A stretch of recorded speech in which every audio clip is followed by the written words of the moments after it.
10th class trigonometry formulae. First formula, sin A is equal to cos B if A plus B is equal to 90 degree. Second formula, tan A is equal to cot B if A plus B is equal to 90 degree. Third formula, sec A equal to cosec B if A plus B is equal to 90 degree. NCERT exercise 8.2 के लिए ये आपने value याद करनी है. ये value आपने अच्छी तरह याद कर ली तो NCERT एक्सरसाइज 8.2 आपको बहुत ही आसान एक्सरसाइज लगेगी. वैल्यू याद करने का बिल्कुल आसान तरीका ये है.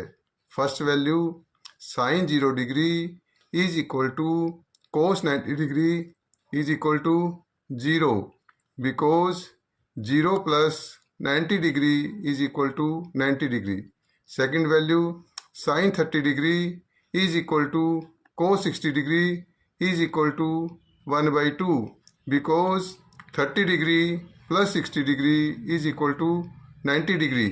Third values, sin 45 degree is equal to cos 45 degree is equal to 1 upon root 2 because 45 degree plus 45 degree is equal to 90 degree. Fourth value, sin 60 degree equal to cos 30 degree is equal to root 3 by 2 because 60 degree plus 30 degree is equal to 90 degree.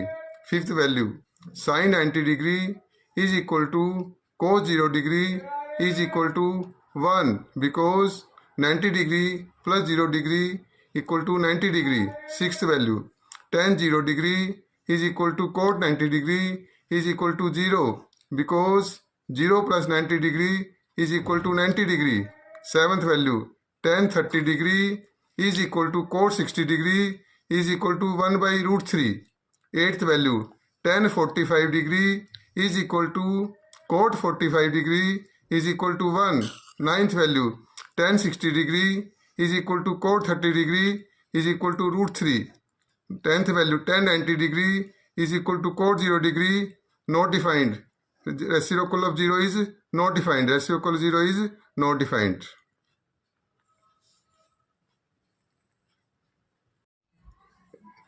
11th values, reciprocal of sin theta is equal to cosec theta. Reciprocal of sin theta is equal to cosec theta. और reciprocal of cos theta is equal to sec theta.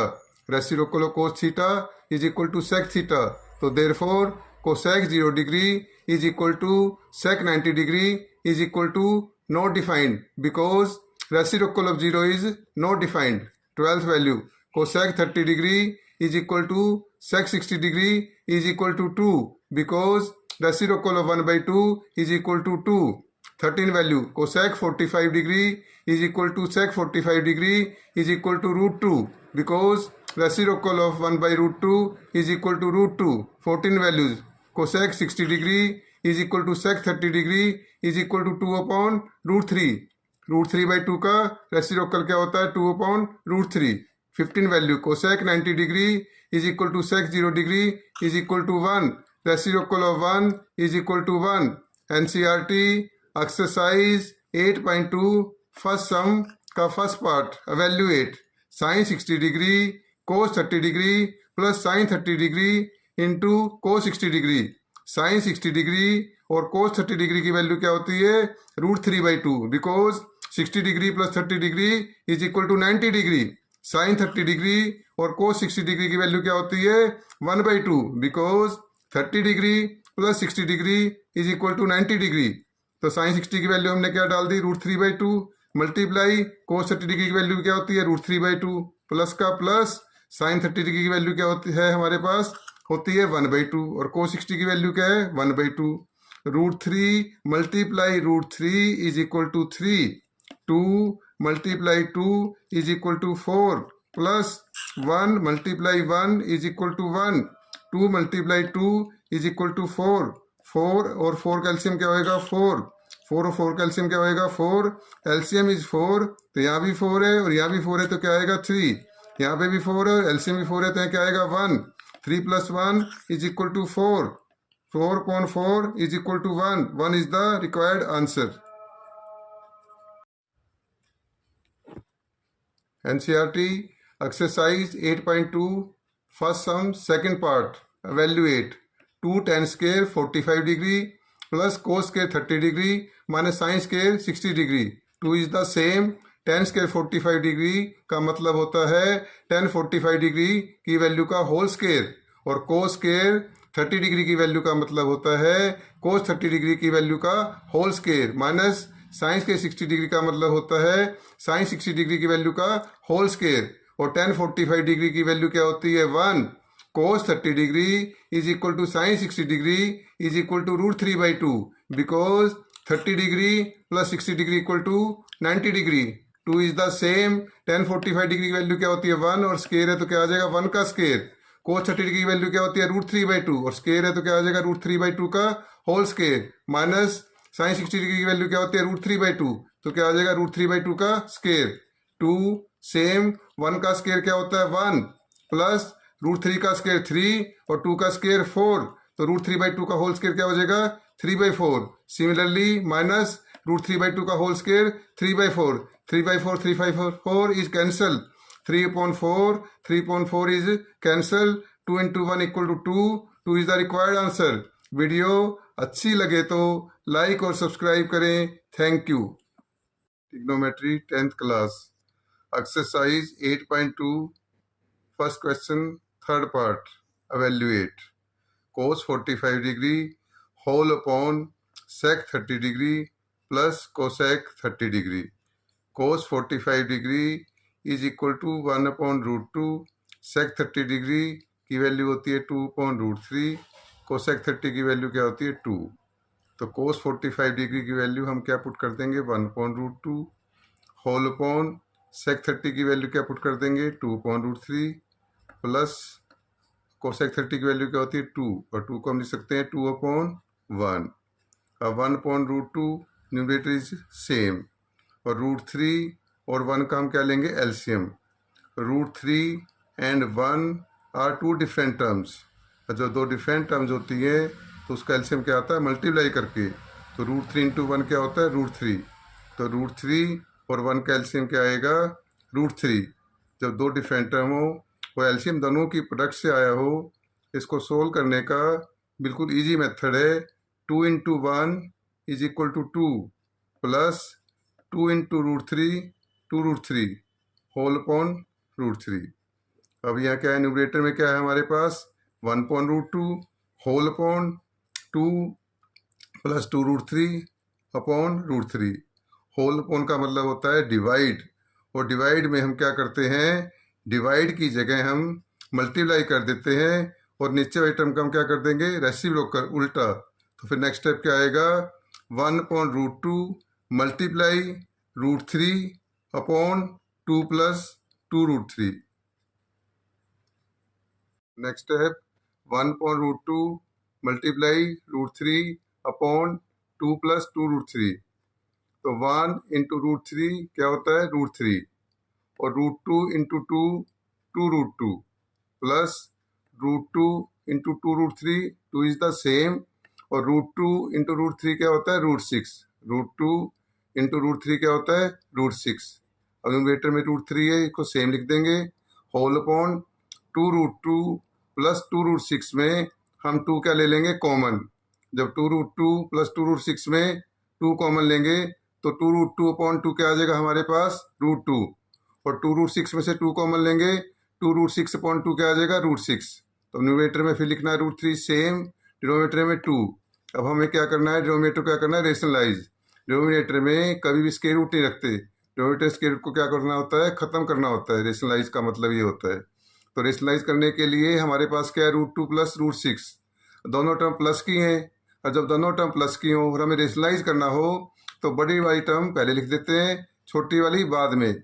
इसको rationalise करने में बहुत आसानी हो जाती है. तो √2 प्लस √6 को क्या लिख सकते हैं √6 प्लस √2, क्योंकि प्लस में ऑर्डर मैटर नहीं करता. इसको बाद में रेशनलाइज करने में हमें बहुत आसानी मिलेगी. तो नेक्स्ट स्टेप हम क्या लिखेंगे √3 अपॉन 2 √6 प्लस √2. तो इससे नेक्स्ट स्टेप √3 सेम, और √6 प्लस √2 का कंजुगेट क्या होता है? अगर यहाँ प्लस का साइन है तो माइनस से मल्टीप्लाई करते हैं बीच में, और माइनस है तो प्लस, तो √6 प्लस √2 है, तो √6 माइनस √2 हम न्यूमरेटर में लिख देंगे और √6 माइनस √2 डिनोमिनेटर में लिख देंगे, क्योंकि √6 माइनस √2 और √6 माइनस √2 सेम अपॉन सेम क्या होता है? 1। और किसी नंबर को 1 से मल्टीप्लाई करने पे कोई इफेक्ट नहीं पड़ता। जैसे किसी बच्चे के 100 मार्क्स आए हैं, वो ये भी कह सकता है कि मेरे मैथ में 100 इंटू 1 मार्क्स आए हैं, तो इसी तरह √6 माइनस √2 न्यूमरेटर में लिख दिया और इस तरह डिनोमिनेटर में √6 माइनस √2 सेम अपॉन सेम क्या होता है? 1। और किसी नंबर को 1 से मल्टीप्लाई करने पे कोई इफेक्ट नहीं पड़ता, लेकिन इससे डिनोमिनेटर का स्क्वायर रूट खत्म हो जाएगा, और वही रेशनलाइज का मतलब होता है। तो √6 प्लस √2 और √6 माइनस √2 में अलजेब्रा की आइडेंटिटी लगेगी a plus b a minus b is equal to a square minus b square, where a equal to √6 और b इक्वल टू √2। तो न्यूमरेटर में फिर मल्टीप्लाई करेंगे हम √3 इंटू √6, 3 इंटू 6 18, दोनों रूट में, तो क्या आएगा? √18 माइनस √3 इंटू √2 क्या होता है? √6, √3 √2 क्या होता है? √6। 2 इज द सेम, ये अलजेब्रा की आइडेंटिटी लगी a plus b a minus b, where a equal to √6 b equal to √2, तो √6 का स्क्वायर माइनस √2 का स्क्वायर। नेक्स्ट स्टेप क्या है? यहाँ पे स्क्वायर रूट ऑफ 18, इसके हम फैक्टर बना लेंगे 18 के, 3 into 3 into 2 minus same, √6 same, 2 same, और √6 का स्क्वायर क्या होता है? 6, √6 का स्क्वायर क्या होता है? 6, स्क्वायर रूट से स्क्वायर कैंसिल, माइनस √2 का स्क्वायर क्या होता है? 2, स्क्वायर रूट से स्क्वायर कैंसिल, तो डिनोमिनेटर में क्या आ जाएगा? 2, ब्रैकेट में 6 माइनस 2। नेक्स्ट स्टेप 3 इंटू 3, 2 3 है तो रूट से बाहर 3 आ जाएगा, तो अब क्या आ जाएगा इसका आंसर? 3√2 माइनस √6 सेम, और डिनोमिनेटर में क्या आ जाएगा? 2, 6 माइनस 2 क्या होता है? 4, तो डिनोमिनेटर में आ जाएगा 2 इंटू 4। अब न्यूमरेटर में क्या आ गया हमारे पास? 3√2 माइनस √6, और डिनोमिनेटर में क्या आ गया? होल अपॉन 2 इंटू 4, और न्यूमरेटर इज सेम 3√2 माइनस √6, 2 4 जा 8, which is the required answer. Video अच्छी लगे तो लाइक और सब्सक्राइब करें। Thank you. 10th class trigonometry NCERT exercise 8.2 first question 4th part evaluate. Solution sine 30 degree plus tan 45 degree minus cosec 60 degree whole upon sec 30 degree plus cos 60 degree plus cot 45 degree. Sine 30 degree is equal to cos 60 degree की value क्या होती है? 1/2। Ten 45 is equal to cot 45 degree की value क्या होती है? 1। Cosec 60 degree equal to sec 30 degree की value क्या होती है? 2/√3। तो हम साइन 30 की वैल्यू क्या पुट कर देंगे? 1/2। टेन 45 डिग्री क्या होता है? 1, और 1 को लिख सकते हैं 1/1 माइनस कोसेक 60 डिग्री की वैल्यू क्या होती है? 2/√3 होल अपॉन सेक 30 डिग्री की वैल्यू क्या होती है? 2/√3। कोस 60 डिग्री की वैल्यू क्या होती है?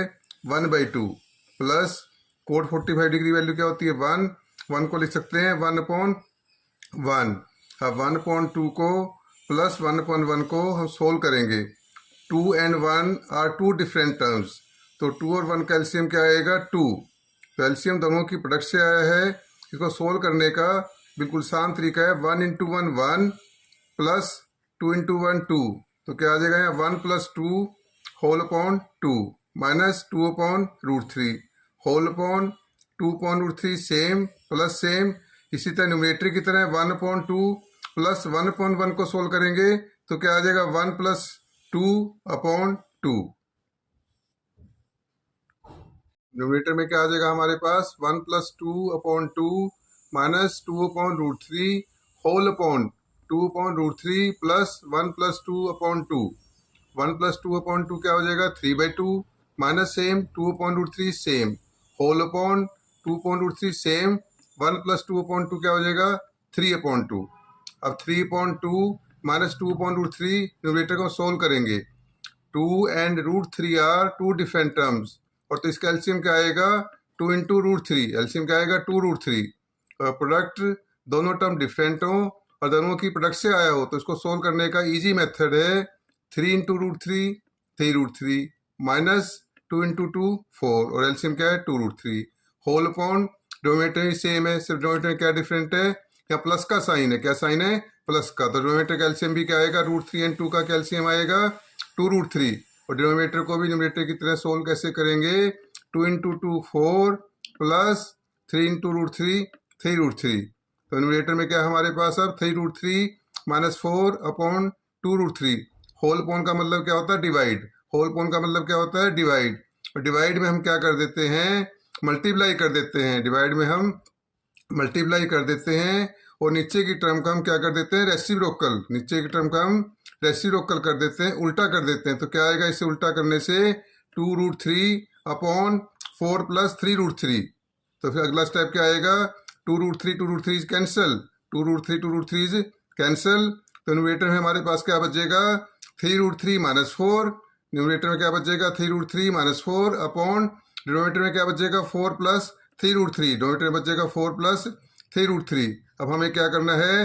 रेशनलाइज, रेशनलाइज का मतलब होता है डिनोमिनेटर में स्क्वायर रूट को ख़त्म करना है, डिनोमिनेटर में स्क्वायर रूट को ख़त्म करना है, और डिनोमिनेटर में दो टर्म है 4 प्लस 3√3, दोनों प्लस की हैं, और प्लस में ऑर्डर मैटर नहीं करता, जब डिनोमिनेटर में स्क्वायर रूट ख़त्म करना हो और दोनों टर्म प्लस की हो तो बड़ी टर्म को पहले लिख लो, छोटी को बाद में, इसको रेशनलाइज करने में बाद में बहुत आसानी रहती है, और 3√3 4 से बड़ा होता है, 3√3 4 से बड़ा होता है, तो हम नेक्स्ट स्टेप क्या करेंगे, 3√3 -4 होल अपॉन क्या लिख लेंगे, 3√3 + 4, अब इसको हमने क्या करना है, रेशनलाइज, डिनोमिनेटर का हमने स्क्वायर रूट क्या करना है, खत्म, जिस तरह हम 7 को लिख सकते हैं 7 × 1, इसी तरह हम इसको मल्टीप्लाई करके 3√3 + 4 है, तो रेशनलाइज में प्लस है तो माइनस से करते हैं, माइनस है तो प्लस, तो 3√3 -4 अपॉन 3√3 -4 से मल्टीप्लाई कर देंगे, 3√3 -4 अपॉन 3√3 -4 का मतलब होता है 1, और किसी नंबर को 1 से मल्टीप्लाई करो कोई इफेक्ट नहीं पड़ता, लेकिन 3√3 -4 अपॉन 3√3 -4 से मल्टीप्लाई करने से डिनोमिनेटर का स्क्वायर रूट खत्म हो जाएगा, वही हमारा मतलब है, जब डिनोमिनेटर का स्क्वायर रूट खत्म होएगा जब ही हमारा आंसर आएगा, यही रेशनलाइज का मतलब होता है। अब न्यूमरेटर में क्या आ जाएगा हमारे पास, 3√3 -4 मल्टीप्लाई 3√3 -4 होल अपॉन, डिनोमिनेटर में क्या आ जाएगा, 3√3 + 4 मल्टीप्लाई 3√3 -4, अब न्यूमरेटर में डंटी लगेगी a - b is equal to a - b का होल स्क्वायर, और डिनोमिनेटर में लगेगी a + b is equal to a² - b square, where a is equal to 3√3 b is equal to 4, तो न्यूमरेटर में क्या आ जाएगा हमारे पास, 3√3 -4 का होल स्क्वायर, और डिनोमिनेटर में आ जाएगा 3√3 का होल स्क्वायर -4 का होल स्क्वायर, और न्यूमरेटर में फिर डंटी लगेगी, अब न्यूमरेटर में फिर डंटी लगेगी, अब न्यूमरेटर में कौन सी डंटी लगेगी, x - y का whole square is equal to x का square plus y² - 2xy, where x is equal to 3√3 y is equal to 4, तो x² मीन्स 3√3 का स्क्वायर प्लस y² मीन्स 4 का स्क्वायर -2, x की वैल्यू क्या है 3√3 इंटू y की value क्या है 4, whole upon denominator is same, और 3√3 का स्क्वायर क्या होता है 27, 3√3 का स्क्वायर कैसे करते हैं, 3 का स्क्वायर 9, √3 का स्क्वायर 3, 9 3 जा 27, 3√3 का स्क्वायर कैसे करते हैं, 3 का स्क्वायर 9, √3 का स्क्वायर 3, 9 3 जा 27 प्लस 4 का स्क्वायर 16, 2 3 जा 6, 6 4 जा 24, 2 3 जा 6, 6 4 जा 24, √3 इज द सेम, और 3√3 का होल स्क्वायर अभी न्यूमरेटर में समझाया था, तो क्या हो गया 3√3 का स्क्वायर क्या आएगा हमारे पास 27, 3√3 का स्क्वायर क्या आएगा 27 -4 का स्क्वायर 16, 27 + 16 लाइक टर्म्स हैं, तो इसकी एक टर्म बन जाएगी 27 + 16 इक्वल टू 43, -24 √3 अनलाइक टर्म है, इसको ऐसे लिख देंगे -24 √3 होल अपॉन 27 - 16 इक्वल टू 11, तो रिक्वायर्ड आंसर क्या आ गया हमारे पास 43 -24 √3 whole upon 11, which is the required answer. Video अच्छी लगे तो लाइक और सब्सक्राइब करें, thank you. 10th class trigonometry NCERT exercise 8.2 evaluate solution step by step well explained. इस वीडियो के बाद आपको ट्रिग्नोमेट्री बहुत ही आसान लगेगी। तो left solution 5 cos square 60 degree plus 4 sec square 30 degree minus 10 square 45 degree whole upon sine square 30 degree plus cos square 30 degree. 5 same cos के 60 डिग्री का मतलब होता है कोस 60 डिग्री की वैल्यू का square. 4 same sec square 30 degree का मतलब होता है सेक 30 डिग्री की वैल्यू का square. Minus same 10 square 45 degree का मतलब होता है tan 45 डिग्री की वैल्यू का स्क्वायर। साइन स्क्वायर 30 डिग्री का मतलब होता है साइन 30 डिग्री की वैल्यू का स्क्वायर। प्लस सेम कोस के 30 डिग्री का मतलब होता है कोस 30 डिग्री की वैल्यू का स्क्वायर। और cos 60 degree is equal to sine 30 degree is equal to 1/2 because 60 degree plus 30 degree is equal to 90 degree. Cos 30 degree is equal to √3/2। Cos 30 degree is equal to √3/2 और कोस का reciprocal क्या होता है सेक। तो therefore सेक 30 degree की value क्या हो जाएगी 2/√3। √3/2 का रेसिप्रोकल 2/√3। tan 45 डिग्री की वैल्यू क्या होती है 1 और कोस 30 डिग्री की वैल्यू क्या होती है √3/2। न्यूमरेटर में क्या आएगा अब हमारे पास 5 सेम कोस 60 डिग्री की वैल्यू क्या होती है 1/2 तो 1/2 का स्क्वायर प्लस सेम 4 सेम सेक 30 डिग्री की वैल्यू क्या होती है 2/√3 तो 2/√3 का square minus same tan 45 degree की वैल्यू क्या होती है 1 तो 1 का स्क्वायर। साइन 30 डिग्री की वैल्यू क्या होती है 1/2 तो 1/2 का स्क्वायर प्लस सेम कोस 30 डिग्री की वैल्यू क्या होती है √3/2 तो √3/2 का स्क्वायर। तो नेक्स्ट स्टेप क्या आएगा न्यूमरेटर में 5 सेम 1/2 का स्क्वायर क्या होता है 1/4। 1/2 का स्क्वायर क्या होता है 1/4 प्लस सेम 4 सेम 2 का स्क्वायर क्या होता है 4 √3 का स्क्वायर क्या होता है 3 तो √2/√3 का स्क्वायर क्या हो जाएगा 4/3। 2/√3 का स्क्वायर क्या हो जाएगा 4/3 माइनस सेम 1 का स्क्वायर क्या होता है 1 होल अपॉन 1/2 का स्क्वायर 1/4। 1/2 का स्क्वायर 1/4 प्लस सेम √3 का स्क्वायर क्या होता है 3। √3 का स्क्वायर क्या होता है 3 2 का स्क्वायर 4 तो √3/2 का स्क्वायर क्या हो जाएगा 3/4। नेक्स्ट स्टेप अब न्यूमरेटर में क्या आएगा हमारे पास 5 into 1/4 plus 4 into 4/3 minus 1 whole upon denominator में क्या आएगा हमारे पास अब 1/4 प्लस 3/4। अब नेक्स्ट स्टेप न्यूमरेटर को सोल्व करने से क्या आएगा 5 इंटू 1/4 क्या होता है 5/4। 5 इंटू 1/4 क्या होता है 5/4 प्लस सेम 4 इंटू 4/3 क्या होता है 16/3। 4 इंटू 4/3 क्या होता है 16/3 minus 1 is same whole upon 1/4 plus 3/4 को सोल्व करना है। यहाँ भी 4 है और यहाँ भी क्या है 4। 4 एंड 4 का एलसीएम क्या होएगा 4। 4 एंड 4 का एलसीएम क्या होएगा 4। यहाँ भी 4 है और यहाँ भी 4 है और एलसीएम भी क्या है 4। तो क्या आ जाएगा यहाँ पे हमारे पास अब 1 + 3/4। डिनोमिनेटर में क्या आ जाएगा 1 + 3/4। Next step numerator is same 5/4 plus 16/3 minus 1 whole upon 1 + 3 4 1 + 3 4 4/4। Next step numerator is same. Next step numerator is same 4/4 क्या होता है 1 4/4 क्या होता है 1 तो डिनोमिनेटर में क्या आ गया 1। जैसे 7/1 क्या होता है 7 6/1 क्या होता है 6 4/1 क्या होता है 4। जब डिनोमिनेटर में 1 आ जाता है तो डिनोमिनेटर 1 लिखने की जरूरत नहीं होती। सिर्फ हमें फिर क्या किसको करना है न्यूमरेटर को सोल्व करना है। सिर्फ हमने किसको सोल्व करना है न्यूमरेटर को। अब न्यूमरेटर में क्या है हमारे पास 5/4 प्लस 16/3 माइनस 1 और 1 को लिख सकते हैं 1/1 1 को लिख सकते हैं 1/1। अब हमें क्या करना है 4 3 और 1 का क्या लेना है एलसीएम। अब हमें क्या करना है 4 3 और 1 का क्या लेना है LCM. 4 3 and 1 are all different term. सारी टर्म डिफरेंट हो तो उसका एलसीएम का तरीका होता है सभी टर्म का क्या कर देते हैं मल्टीप्लाई। तो 4 × 3 × 1 इज इक्वल टू 12।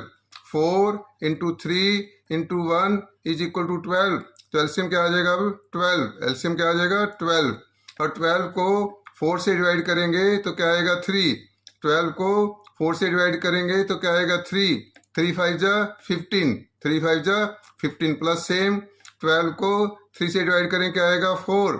12 को 3 से डिवाइड करें क्या आएगा 4 16 4 जा 64 16 4 जा 64 माइनस सेम 12 को 1 से डिवाइड करेंगे तो क्या आएगा 12, 12 को 1 से डिवाइड करेंगे तो क्या आएगा 12, 12 1 जा 12, 12 1 जा 12 whole upon 12, 15 plus 64 79, 15 plus 64 79 minus same 12 same whole upon 12, 79 minus 12 क्या होता है 67 upon 12 which is the required answer. Video अच्छी लगे तो लाइक और सब्सक्राइब करें। आपका धन्यवाद।